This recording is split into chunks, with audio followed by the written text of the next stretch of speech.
Hello, welcome back to the Your Everyday Strength podcast. My name is Josh Sternberg, and if you are just joining us for the very, very first time, thank you very much for being here.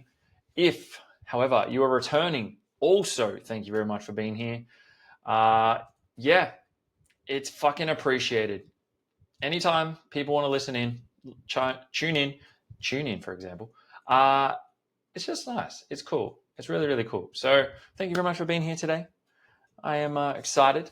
Today is a pretty, I guess, quote unquote, fun episode. Like, it's nothing too crazy. It's nothing too heavy. It runs with the theme of life at this particular moment.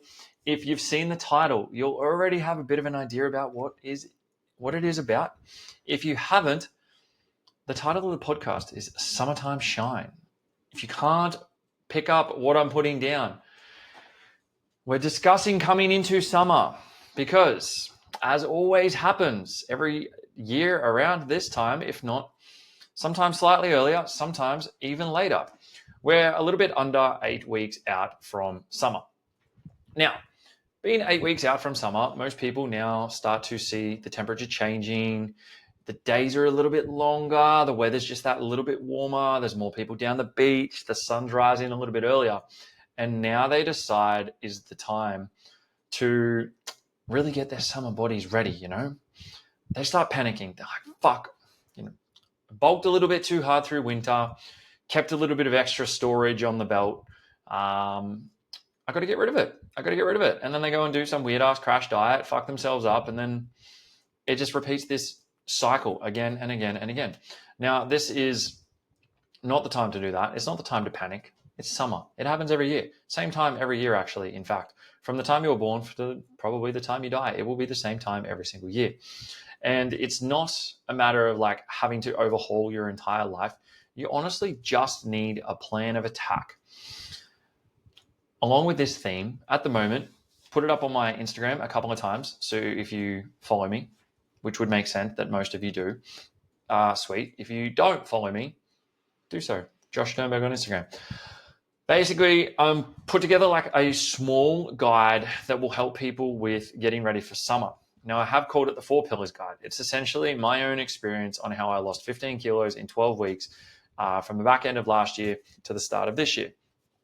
It's basically just discussing the fact of having like no gimmicks, no fad diets, no any of the bullshit that like a lot of people will try and sell you to make things seem a little bit easier than they need to be, right? The shift needs to come from you actually wanting to make a change long term. We've made jokes for years and everybody's always like, oh, I'm shredding for this, shredding for that, shredding for Steza back in the day, Stereosonic. I miss you. Please come back. I honestly only went to Stereosonic once. It was okay. I don't remember much. I will be honest, I was pretty cooked. But hey, we live and we learn and we progress through life. Wonderful. That's a really good way to get shredded. Don't follow that advice, but it is. Anyways, moving on. We're basically wanting to reframe the mindset that you have to shred for summer. And we're also reframing the mindset that it has to be a punishment. It doesn't necessarily need to be a punishment. It just needs to be refinement. Most people could probably tighten up and lose a couple of kilos very fucking easily. It's not a hard task to do. They just seem to want to overcomplicate it. And that's where a lot of people's issues arise is they really put a whole lot of focus on cutting. And then all of a sudden they've hit their desired weight and they're like, okay, cool. Now what do I do? And then they just go back to eating like shit and they go back to following the same things that they used to do, right? Basically what we're looking to do here is we want to sit down and identify, okay, what is it that you are wanting to achieve and why? When we can sit down and we can create a clear intention around what we're trying to achieve. Are you doing it to feel better, to perform better, to look better? What is it about this goal that is going to help you in your day-to-day life? Now, for me, last year when I was cutting, it was because of football. I needed to perform better for footy. This year I'm cutting and it is purely aesthetic biased. I want to just look better. More marketability or whatever the fuck the case might be, but I just want to look a little bit better. That's why I'm cutting this year. Last year was to perform better. This year, I guess it's going to have a byproduct of performing better. But for me, it's purely aesthetic biased. So you need to sit down and work out your goal and what you actually want to achieve from it and why you are looking to do it. A really good one that I think most people need to focus on a little bit more is feeling better. But feeling better needs to be a little bit better than just surface level. It's like, would you feel better at a lower body fat? Probably. But it's not just the feeling better from an aesthetics and an external perspective, it's an internal perspective as well. You need to understand that when we drop body fat, we 9 times out of 10 actually clean up a lot of our internal health markers. We actually help our bodies to perform better. A few different things internally, from visceral fat to cholesterol, triglycerides, all of these sorts of things that are impacted by our diet, our nutrition, all of that sort of stuff. When we actually take the time to fix these and make them better, what we'll find is we actually start to feel better. We have more energy and all of this. And people attribute that to, oh, well, I'm cutting, so I'm going to feel better. It's like, yes, it is to do with that to a degree, but it is a byproduct of what you are doing. Aesthetics, external, come as a byproduct. I think the shift should come from trying to feel better, have internal health better, just perform better day to day. Like, nobody wants to be slow, sore, lethargic, tired. You want to feel energized. You want to feel good. You want to get up out of bed and go down to the beach and walk with your family if you can. You want to get up and be able to go for a run if you can. Like, you want to be able to go and do all of these things. And that's where I think a lot of the deep aspect of this comes from.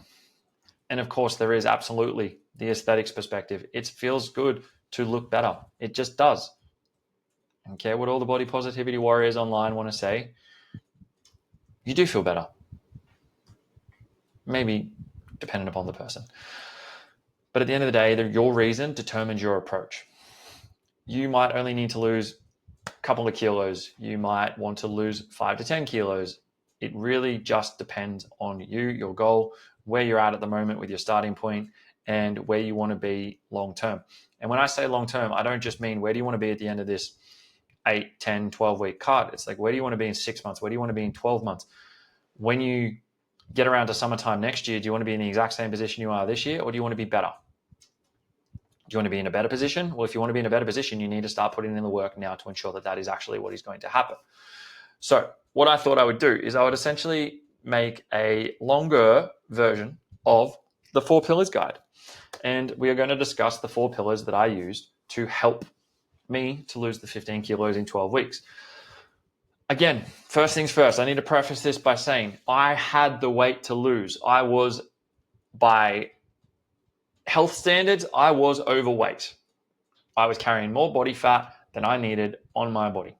Had an ability to probably suffer a little bit more than others might want to with relation to being in a caloric deficit and all of this sort of stuff. I have probably a greater ability of time per day, especially back at that point in time. I had a better time availability per day to actually get extra cardio in or steps in or sessions or whatever the case might be. I had the time. Some of you might not.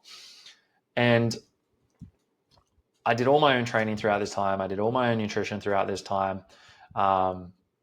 So I did it all myself. And again, having the knowledge, I'm able to actually do that. And I could utilize like bouncing ideas off of others if I needed to get to a point where I was a little bit stuck or whatnot. But the 4 pillars are pretty straightforward and it's very fucking easy. It's the same shit you hear from probably everybody else on the internet, but it is pillar 1 is structured training. Pillar 2, nutrition protocol. Pillar 3, stress management. And pillar 4 is recovery. I'm going to dive a little bit deeper onto each of these to give you a really good idea and a clear view of what you should be looking to do. If you're working with a coach, you should already have a majority of this stuff set up. If you're not working with a coach, hi. If you just want to do it yourself and learn and practice, fucking oath, have at it. So pillar 1, structured training. People really need to understand the importance of consistency over intensity. Now, you don't even need to have followed me for long to know that my biggest thing that I say to pretty much 99% of people is consistency will trump everything. If you are consistently good, you will achieve good results. If you're consistently great, you'll achieve great results. If you're consistently shit, you're probably going to be in the position that you're in now, where you've come to this podcast to listen and try and find out the secrets to losing all this weight really, really quickly.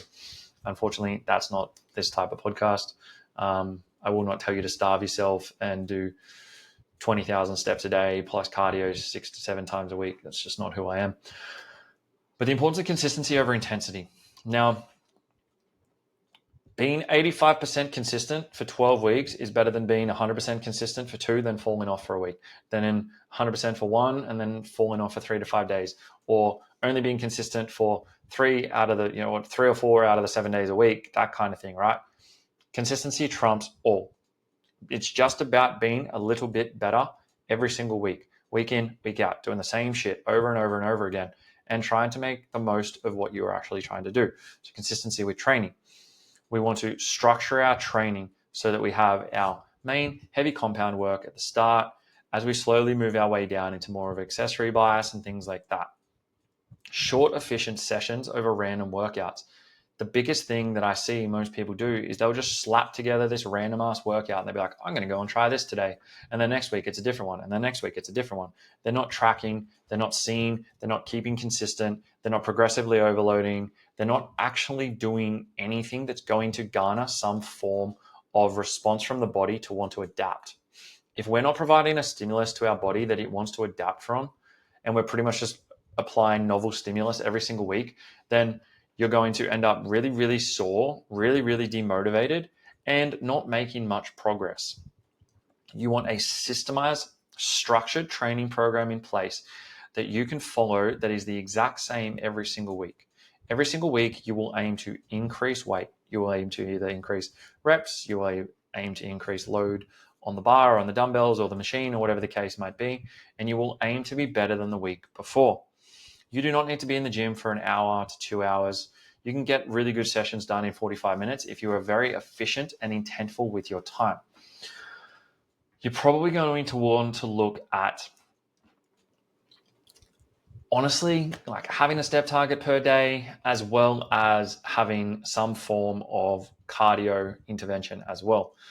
Now, if I was to give like a recommendation, most people would probably train 3 to 4 days within a gym.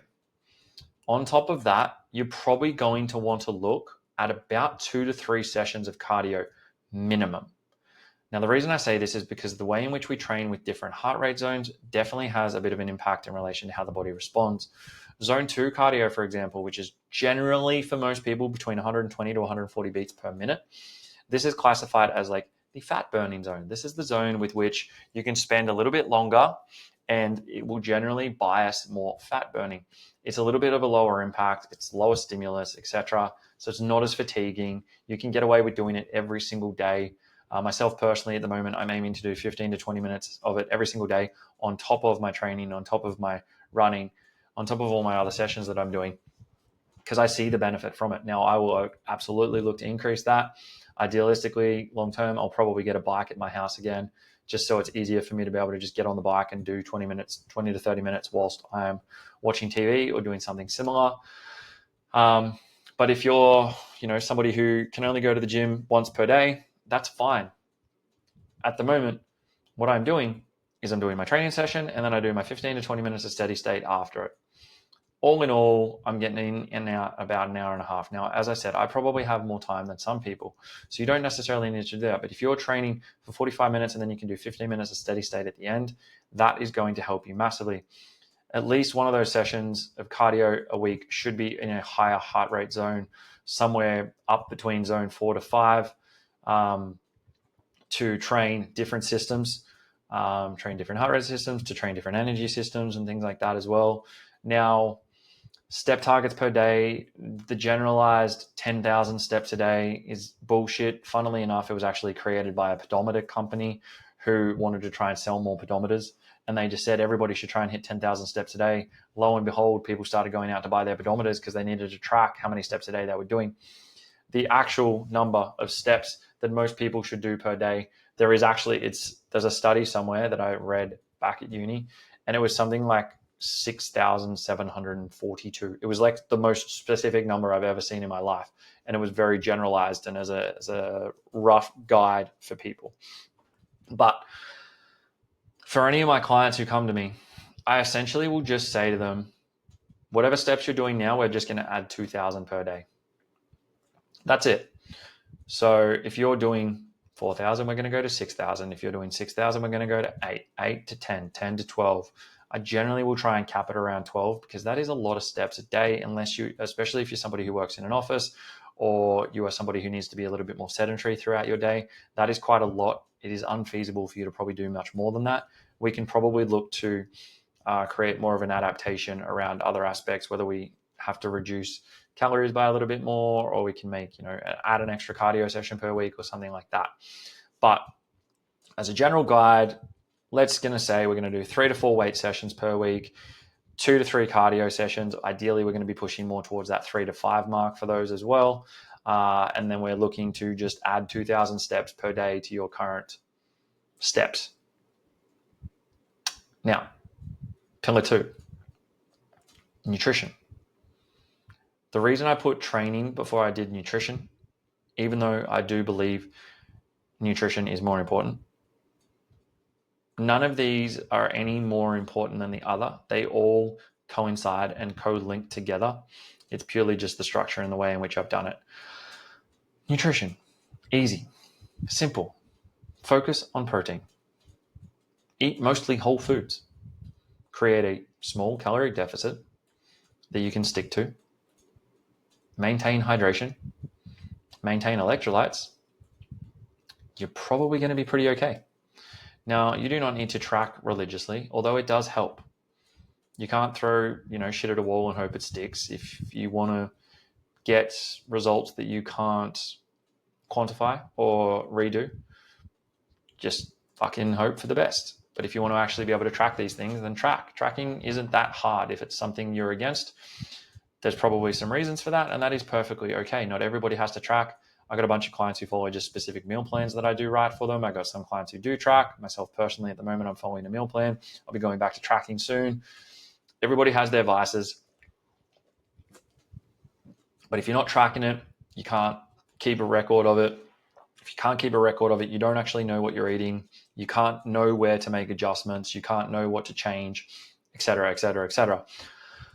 So with nutrition, you don't need a new diet. You probably just need some more awareness. Now, most people would probably benefit from just tracking for a week to actually see what their caloric intake is. From there, you can go, okay, I've weighed myself every day this week and I weigh 90 kilos, let's say. I ate fucking 3,500 calories a day. This is probably for a bigger male. I ate 3,500 calories a day. Cool. I'm going to take, let's say, 5 to 10% off of that number. This is going to be my deficit that I'm going to start with. I'm then going to track for an entire week, probably going to eat the same things day to day if I can, rather than eating random shit every day. Plus, when you eat random shit every day, you have a whole heap of decision fatigue that builds up. If you're just eating the same stuff day to day, you can change it up once a week if you need to, but as long as it fits within your calories, you should be a-okay. But when you do this, then you can actually have some data to track. It's like, okay, cool. I was 90 kilos. I was eating 3,500. 3,500 take 10%. We're looking at 350 to take off that. So we're looking around that 3,100 mark, 3,150. You've now dropped 400 grams on average this week, and you drop 500 the next week. So you're averaging down a pretty good loss. That's a decent drop per week. And then you can essentially track that and be like, okay, cool. If I want to get from 90 kilos to 85 kilos and I'm losing X per week, this is going to be this many weeks. Now, I don't often recommend or put my clients through large deficits or aggressive. Myself personally, I prefer more of an aggressive approach. So rather than me dropping off 10% from the first week, again, because I have years of data of tracking and food and nutrition and intake and training and all of the rest, I will drop like 20 to 25% pretty quickly because I just much rather get in and out a lot quicker. Some people can't sustain this. Some people don't like it. Some people don't enjoy being hungry, or they don't enjoy whatever else might come as a byproduct. It's completely up to you. It's completely up to the decisions you want to make. But you can just create a small deficit and just lose a couple of kilos. You'll probably find also that when you actually keep a bit of a record of your food, you might lose more than you believe you will, purely because you're actually now keeping a record of it. Now, when we keep track of everything, as I said, we actually have something to go off of. Biggest thing as well, maintaining hydration. And we want to be looking at balancing everything from electrolytes. We want to be getting a really good, diverse range of micronutrients in. And you will find that you're feeling a hell of a lot better. If we're keeping sodium and potassium balanced, if we're getting minimum hydration in per day, if we're getting a good wide range of foods in, whole food sources, 80-20 rule is pretty good, 80% good whole foods, 20% fun. As I said at the start, like being 80% consistent over 6 months is way better than being 100% consistent for 2 to 3 weeks and then falling off the wagon again. So 80% good foods, 20% fun foods. It'll help you with like de-stressing from feeling restricted and all these other things. Plus, there is actually ways to make quote unquote whole healthy foods healthy. There's no such thing as healthy and un, but anyways, taste better. At the moment, one of my desserts is this like yogurt bowl, and it's fucking huge. It's loaded full of all this stuff. And it's only 400 calories. Now, 400 calories for some might be a lot. For others, it's not. But you can obviously then adjust quantities and everything like that to match yourself. The biggest thing that I would suggest is for people to not want to consistently try and just make all these like Instagram recipes and shit every single day, because you're just going to set yourself up for failure. If you're constantly trying to make like all this healthy food into these like wild ass desserts and things like that to like sustain yourself, like you need to find a little bit of joy in monotony. You need to find joy in repetition. You need to just eat the same shit. Now, eating doesn't need to be boring every single day. At the moment, I'm having kangaroo burgers. I have fucking the same breakfast on my rest. Like I have training days and I have rest day foods. Obviously, training days, I have a bias to more carbs. Rest days, I'm not.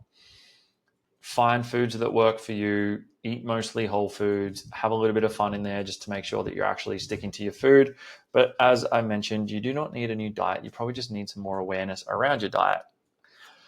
As a general rule of thumb, when in a deficit, we can probably look between 2 to 2.2 grams of protein per kilo of body weight as a good starting point. Then you can just allow your carbs and fats to fit around that, depending upon what you would more prefer. Training days, you can have higher carbs. Rest days, you can have higher fats. It's the dominant energy source that you're going to be using on those days anyway. And then from there, you can just adjust as necessary.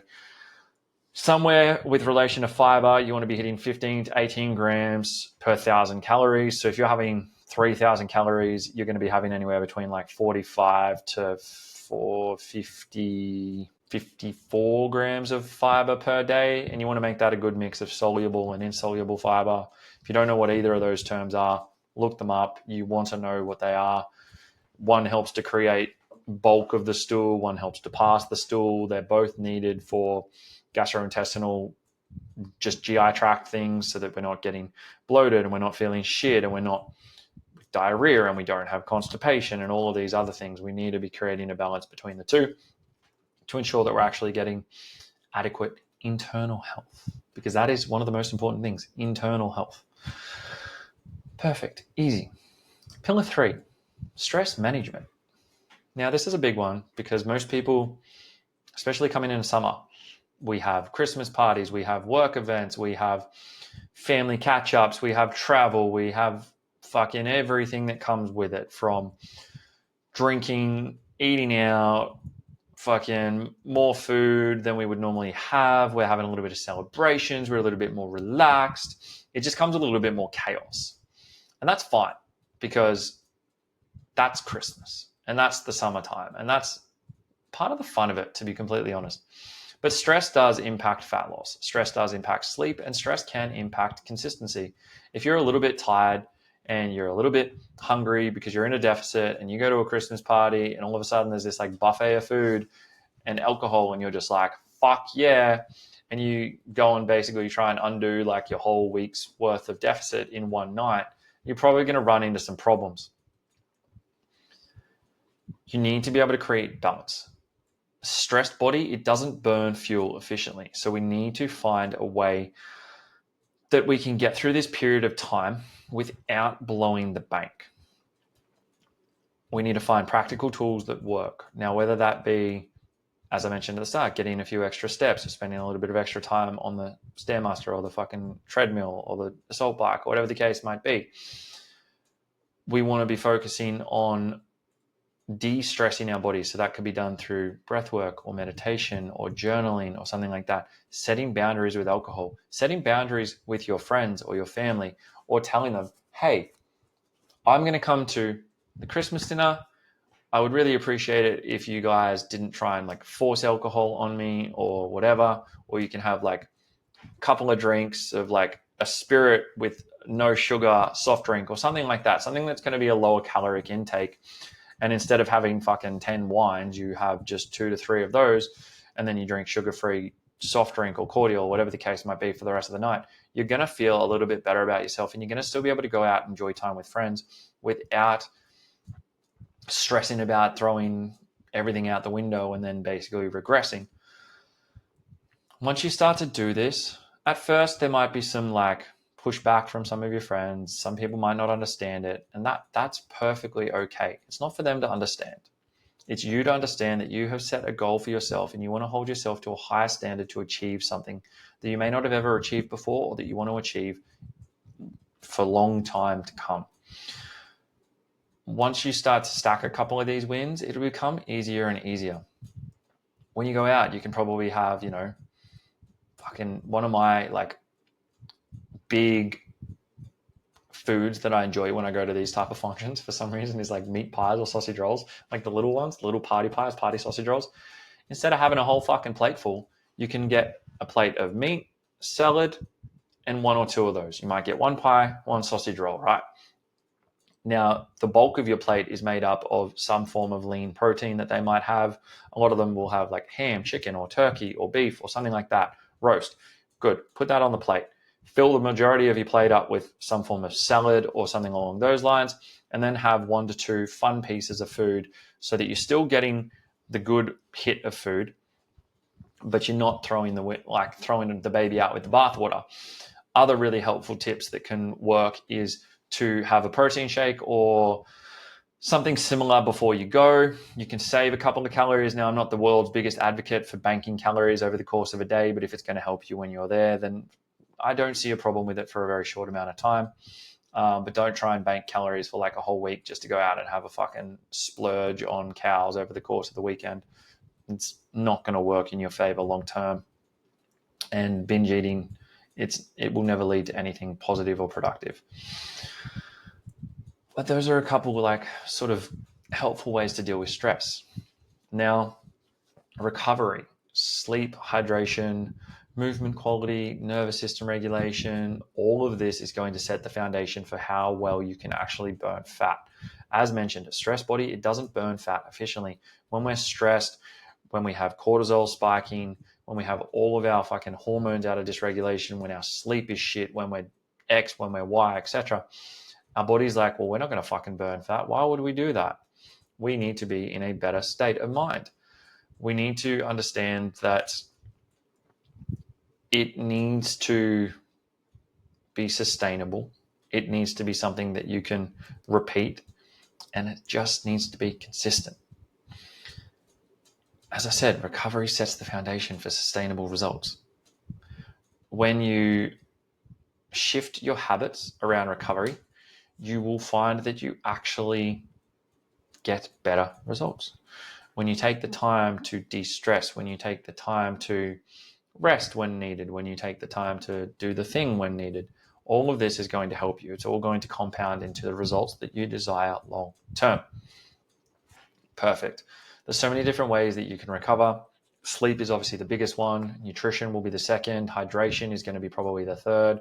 Keeping a good electrolyte, so sodium and potassium balance, is within that mix as well. And then from there, you can look at other tools such as saunas or hot and cold pools journaling, meditation, breath work, all of these other things will have a positive effect.